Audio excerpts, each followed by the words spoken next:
Good afternoon.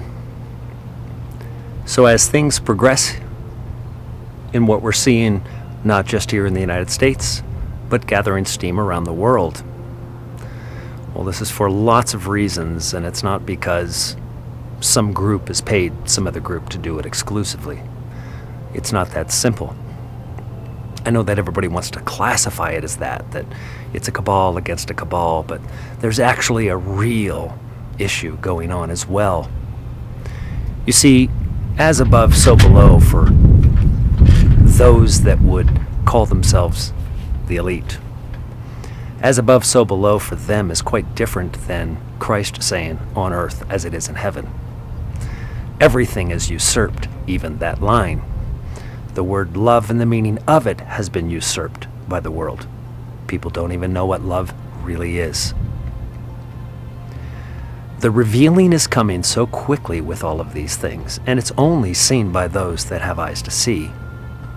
And you are witnessing that. Because what is taking place right now on the ground with these riots, when you see these looters looting banks and stores, they're looting everything. They're like, oh my gosh, look at them stealing something that isn't theirs. But at the same time, the federal government has been looting you at a level that is unimaginable to most of you. You can't even comprehend the number. $10 trillion from your babies and your babies' babies' babies' babies.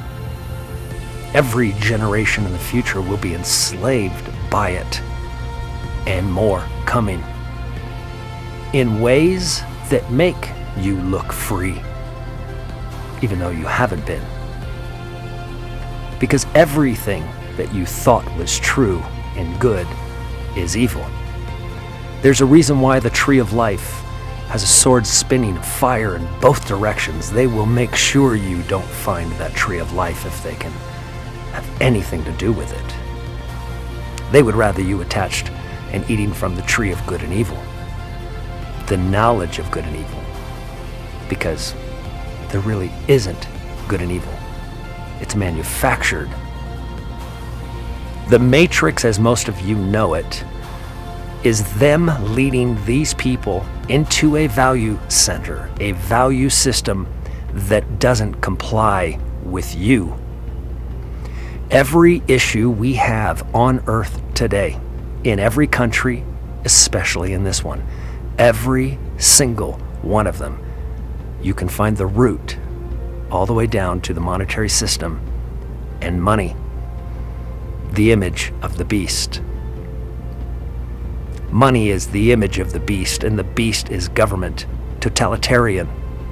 And if you doubt the United States had an intention always of being a fascist country, well, you can simply take a look at Lincoln and Congress and see all of their signs. But what really people don't even know is what really is a fascist government. Well, a fascist government is corporate government. It's a business. And the businesses, the quote, private companies, become part of that cabal, which is why you're seeing all of small businesses, truly small businesses, being wiped out and the middle class destroyed. But at the same time, people say, look at the economy, how good it's doing. The stock market's doing so great. Well, yeah, they just pumped $10 trillion into their fascist organizations. All of those organizations getting bailouts are becoming attached to the fascist government. They are now reliant upon them because these governments own them, all of them, but really only one government. It's ours because we control and house the Fed. And currently the Fed is the source of the misery, although it's a very twisted and tangled banking system all the way up to BIS, Bank of International Settlements, in Switzerland. That's where all their homes are as well. That's where all the gold is hidden as well. It's where all the things of real value are hidden, which is why Switzerland stays out of everything. They don't want to get involved and put all of those assets in jeopardy. So understand this and make no question about it. The people that are fighting in the government aren't fighting over a fascist government or a free government. They're fighting over who's going to run the fascist world system.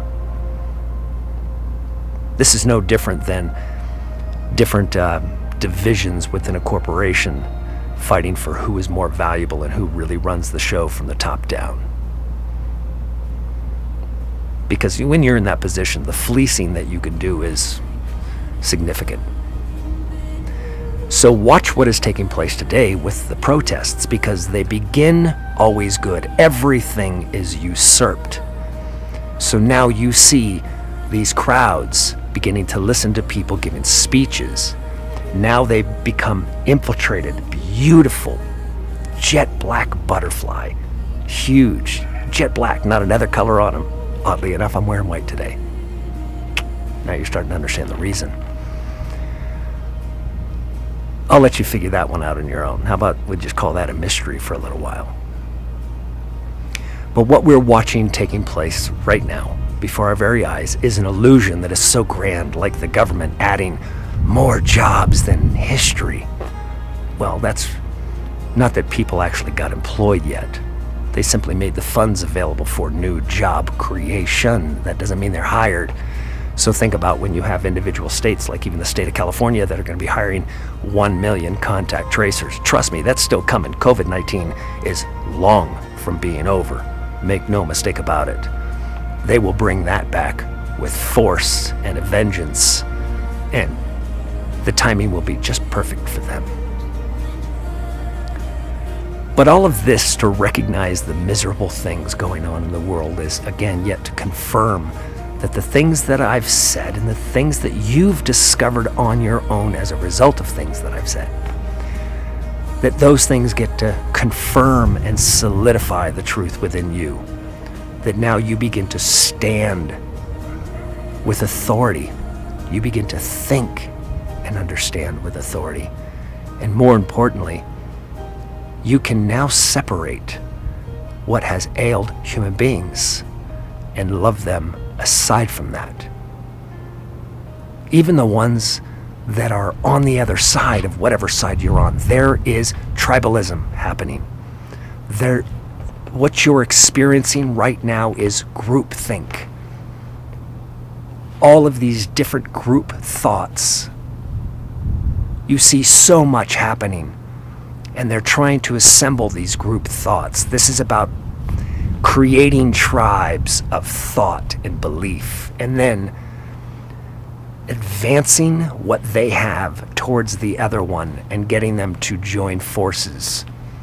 So something that comes off as a racist murder that really is speaking volumes to what's been taking place within the police department and the militarization of police and the racist aspect of police. Yes, they do what you're watching them do. The difference is it's not always just to blacks, although it happens all the time to blacks just because they're black. I've watched, I've experienced it, I've seen it. But it definitely happens to white folks too, because anyone that is defying their authority, the self-thought authority that they have, not a legal authority, because they actually don't have more authority than you do at all. So to call them the authority, no, they're just eyes and ears and actionaries for that authority. And so are you if you choose to. It's like the media. Who's the media? Do you have to have press credentials to be the media? No. The law doesn't state that. The Constitution doesn't state that. If you have a camera and you're interested in the news and you plan on sharing it with others as news, well, you're media. The illusions that we've set up in our head are fear illusions about you can't do that, you can't do that, you must have a certificate for that. Rules, laws, authoritarianism, fascism. Don't go against the company policy. This is a corporation. Now, what is life? Boy, because that good and evil one is absolutely there. We're living it. But what is life? I don't know. Ask the Hopi. Ask the native tribes. They know what life is. They've been living it, even amongst us, because even then they refused to be a part of the system. They refused to be a part of it, even though many of them are corrupted by it. Casinos, money, all of it. But many aren't. The Hopi are very rare in that way. This is why you can learn a lot from them. And their prophecies speak of what's happening right now. Again, anytime something new happens, go back and revisit the things that you've learned and see where it fits within what you're seeing right now. Just like the words of Christ, go back right now and read the Gospels again and understand who he represents and what he was doing. He was saying the same things I'm saying right now. He was telling you about the government and how their oral law and those oral traditions, all of the things that we're experiencing today. He was telling you that the Pharisees and the Sadducees were the Talmudists that are running things today. He was telling you that they were using Roman Babylonian magic. He was showing you that they would be doing that today. And he was telling you exactly what it would look like. But most importantly, he was telling you to free yourself from all of their lies and all of the construct, everything that was put before you as to what a good societal member was, or what a good white person was, or what a good black person is. All of these different ideas are pictures. They are graven images, including the life most of us have led is a graven image. A picture painted in our minds that we're trying to live up to and satisfy our brothers and sisters and mothers and fathers and make people think, look at us, look at me. Oh, what a terrible thing. And so people can look upon another person just like people look upon me and think, he can't be good, because they can't. They can never imagine me being something that they can't be. Because they've built a graven image inside of themselves about who they are, and that image never contained anything remotely like what they're receiving from someone like me. So when it doesn't comply with that graven image, now when they destroy that graven image, and they go back to their root, back to their own Adam, and they live again, and they walk through who he becomes or who you become. What is the intention of your soul? Because when you act and operate with intention, the intention is incredibly powerful. Now think about this though. When you have a picture of what you're trying to be, you can be intentional. And so what happens when that picture must be destroyed? Oh, well, we get right to painting a new one. People say, I want to walk and talk just like Jesus and be just like Jesus. Well, interesting. That's a picture. It's yet another graven image. What would he do here? What would he say? How would he look? How would he stand? How would he dress? How would he address people? And so what do? You revert back to everybody that you've seen. More graven images. Pictures that they showed you of Jesus, this white European Jesus. Well, that certainly wasn't what Jesus would look like then. Not at all. He definitely would have been darker. So I could go through so much stuff and inundate your mind on a minute-by-minute basis. It's not helpful. What is helpful right now is for you to even see more about the graven image. They're everywhere. Everything is intended to teach you in groupthink. It's intended to create tribalism so then they can create tribal wars. They've understood how they could do this. They learned how to create tribal wars with the natives of North America. They knew how to turn them against each other. They weren't slaughtering each other before we got here. That came through a motivation of things and graven images. Hey, this is what we'll build for you. Look at this. Graven images. Living absent of those doesn't mean that you abandon them. It doesn't mean that I stop buying something from the store. The difference is I fully understand that that store isn't helpful. It might be helpful right this second, but it isn't helpful. Because if I am supporting large systems that are part of that indoctrination, this is a problem. So we begin pulling ourselves away from that, leaving the system, to not be banking, to not do those things. This is a process that takes some adjustments for you, but this is part of freeing yourself. And it is part of freeing yourself from their tyranny, because if they don't have those systems to use against you and to threaten to take away from you, well, then they're almost powerless, and the only power they have over you at that point will be the power to destroy you and kill you physically, which that time will come for many, many. All of these things, though, that you're seeing right now with these riots, think about something. When you see rioters looting a bank, taking money, are they taking anything of value? You think so in your head because it can buy something of value. Well, begin to think a little bit deeper about what is harmful and what isn't harmful. If money itself is worth nothing, and it's only worth a belief system, and it's stolen from a bank which printed it from thin air, then they stole nothing but the paper that it was printed on, not the value that is believed it is to be. But yet they will prosecute and even kill somebody for taking something that has zero value, because once it's taken from a bank, you know how they put it back. They just type in the zeros. In fact, the cash really never left, even though someone took it.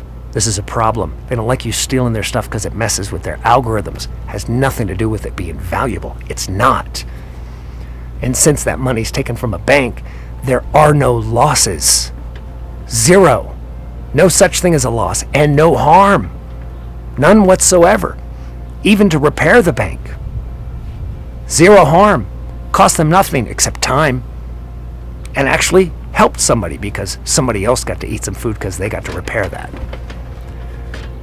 What I'm talking about is looking at things in the depth of their true value and true harm, not the ones they tell you they are, the ones that you would be held accountable for after this life. That's truly causing the harm.